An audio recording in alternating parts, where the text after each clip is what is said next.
নমস্কার, আমি মোয়াশ্বেতা। সবাইকে আমার ইউটিউব চ্যানেল ক্রাফট এন্ড কুকে স্বাগত। আজকে শ্রীকৃষ্ণের জন্মাষ্টমী। এই জন্মাষ্টমীতে সবাইকে প্রীতি, শুভেচ্ছা ও আন্তরিক ভালোবাসা রইল। আজকে আমি একটা নতুন ভিডিও নিয়ে চলে এসেছি। আজকে আমি আপনাদের তিলের ও আখের গুড় দিয়ে নাড়ু বানিয়ে দেখাবো। তো আসুন আর দেরি না করে দেখে নেওয়া যাক। আমি এখানে দুটো নারকেল নিয়ে নিয়েছি। দুটো নারকেলকে এবার আমি খোসা ছাড়িয়ে নিব।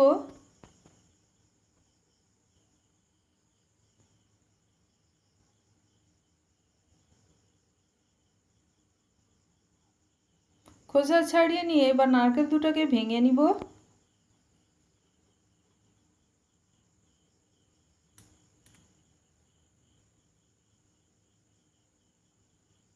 ভাঙা হয়ে গেছে।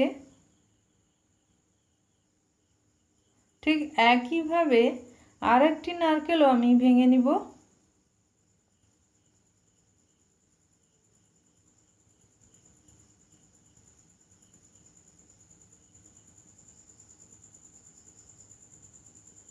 এবার আমি নারকেলগুলোকে কুড়নি দিয়ে কুড়িয়ে নিচ্ছি।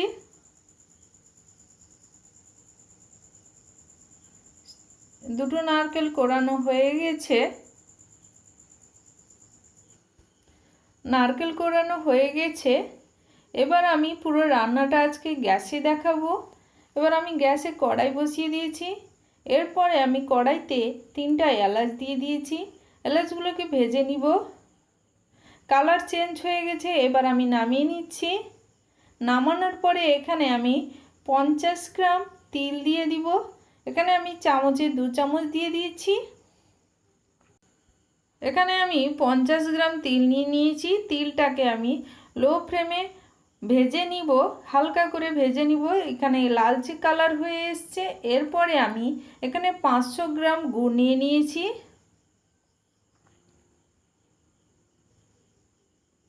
গরম কড়াইয়ের মধ্যে আমি গুড় দিয়ে দিলাম। গুড় দিয়ে এবার ফুটবে।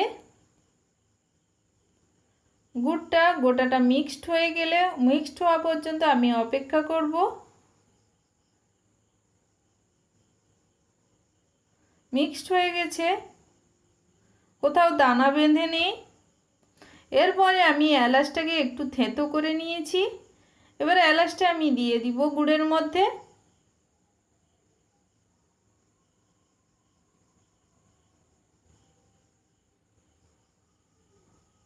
দিয়ে আবারও আমি নাড়তে থাকবো। এরপরে আমি নারকেল যে কুড়িয়ে রেখেছিলাম নারকেল দিয়ে দিব। নারকেল দিয়ে আবার ভালোভাবে আমি নাড়তে থাকবো। গুড় আর নারকেল ভালোভাবে মিক্সড করে দিব।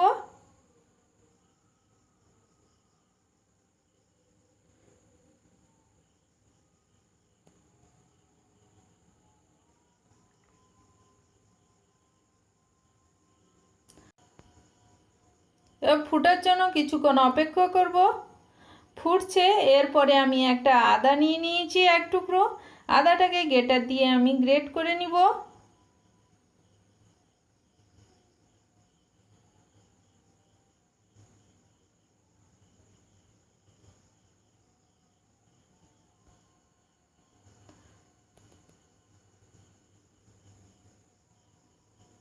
আদা দিয়ে আবারও আমি ভালোভাবে নাড়িয়ে দিব।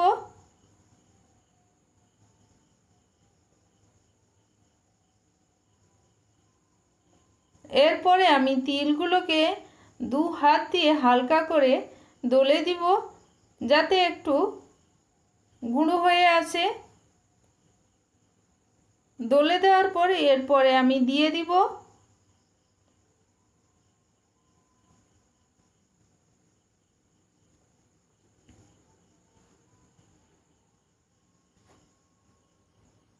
দিয়ে আবারও আমি নাড়তে থাকবো।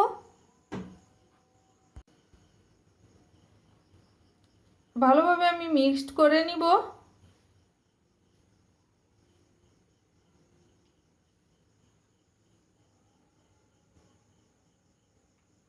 এবার যাতে একটুও গুড়ের জল না থাকে, পুরো চিটচিটে ভাব একটা চলে আসবে, তখন ভাববেন হয়ে গেছে। আমার চিটচিটে ভাব চলে এসছে।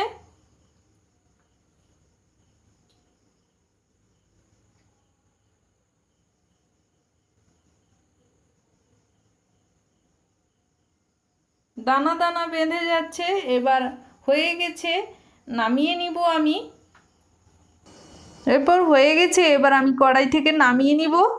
নামিয়ে নিয়েছি, একটা এখানে আমি কলা পাতা নিয়েছি, কলা পাতার উপর আমি নামিয়ে নিয়েছি। ঠান্ডা হওয়ার জন্য 10 মিনিট ঠান্ডা হয়ে যাওয়ার পর আবার ফিরে এসেছি। এরপরে আমি এখানে কলা পাতার উপরে হাত দিয়ে গোল করে নেওয়ার পর কলা পাতার উপরে একটা রাউন্ড শেপ দেওয়ার জন্য গোল করে নিব। একটা সুন্দর শেপ চলে আসবে।